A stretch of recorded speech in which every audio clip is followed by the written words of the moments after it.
सबसे पहले बकरीद की तो ढेर सारी शुभकामनाएँ। बकरीद मुबारक सब लोगों को। इसी मुबारकबाद के सिलसिले में महामहिम हमारे बिहार के राज्यपाल महोदय हमारे यहाँ आए थे और बकरीद के लिए ढेर सारी शुभकामनाएँ हमको, परिवार को और बच्चों को भी कि खान सर आपका तो परिवार बहुत बड़ा है, इतने बच्चे हैं।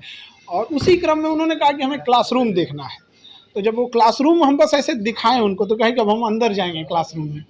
जब क्लासरूम में अंदर गए, फिर स्टेज पे आए, देखे तो उन्होंने कहा कि हम यहाँ क्लास लेंगे। तो ये सौभाग्य होगा हमारे यहाँ बच्चों का कि उनका क्लास स्वयं महामहिम राज्यपाल महोदय लेंगे हम लोग के। और इतने इंटेलेक्चुअल, वो जब आते हैं तो कुछ ना कुछ सिखा के जाते हैं। तो हमारे टेबल पे जो पढ़ाते हैं पोडियम पे, वहाँ गिलहरी रखी हुई है। तो उन्होंने देखा तो उन्होंने बताया कि कैसे मतलब जब राम सेतु बन रहा था तो गिलहरियों का क्या योगदान था उसमें। जो दरारें आ गई थी उसमें, बहुत बारीक दरारें थी, तो गिलहरियाँ उसमें बालू में अपने को उलट पलट करके कुछ बालुएँ फंसा के उसमें दरार भरती थी। इतने छोटे छोटे चीज़ों के वो जानकार हैं और यही सब सिलसिले में बहुत सारी शुभकामनाएं दी हैं। तो उन्हें क्लास लेने की भी बातें कही हैं। बिल्कुल, उन्होंने कहा है कि सामाजिक बदलाव, हमारी संस्कृति को बचा के रखना। जिस तरह से भारत की संस्कृति धूमिल होती जा रही है, वेस्टर्न कल्चर भारत पे हावी होते जा रहा है, तो इस चीज़ों को हमें अपनी धरोहर को बचा के रखना है। इसी क्रम में उन्होंने बताया कि अगर आपको कोई ऐसे इश्यूज़ आएँगे, पॉलिटिकल्स टॉपिक होंगे या फिर कॉन्स्टिट्यूशनल टॉपिक होंगे, ये सब समाज सुधार के टॉपिक वो ज़रूर आएँगे। और उन्होंने कहा एक बार नहीं, हम कहे सर एक बार क्लास लें, नहीं मैं बार-बार आऊँगा। पारिवारिक बात को लेकर क्या है, शादी हुई आपके हालों में, कैसा पारिवारिक संबंध चल रहा है?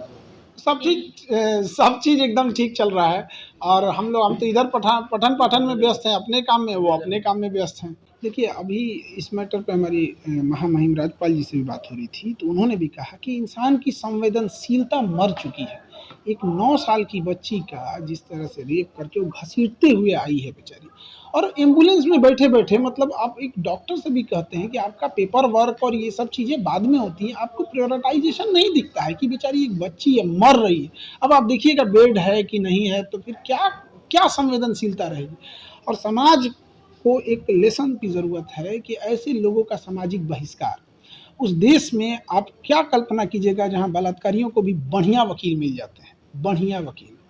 तो ये एक ना कहीं हम वकील समाज से भी, एक वकीलों से भी बड़ा हाथ जोड़कर विनती करते हैं कि देश की लड़ाई में वकील एक हो गए थे। चाहे वो सरदार पटेल हो, महात्मा गांधी हो, पंडित जवाहरलाल नेहरू हो, मोतीलाल नेहरू हो, सारे वकील एक हो गए थे। उनके पास बुद्धिमता होती है, एकता होती है, वकीलों से अच्छी एकता नहीं। यदि ये सारे वकील एक हो जाएं और ये समझ जाएं, क्योंकि उन्हें केस देखने के बाद समझ जाता है कि झूठ बोल रहा है या सच बोल रहा है, कि अगर कोई रेप वाला काम किया है, किसी महिला पे एसिड अटैक किया है, किसी महिला को जला के मारा है, रेप किया है, किडनैपिंग किया, तो ऐसे का कोई बढ़िया वकील नहीं मिलेगा। जैसे अगर कोई देशद्रोह कर देगा तो उसको कोई बढ़िया वकील नहीं मिलेगा।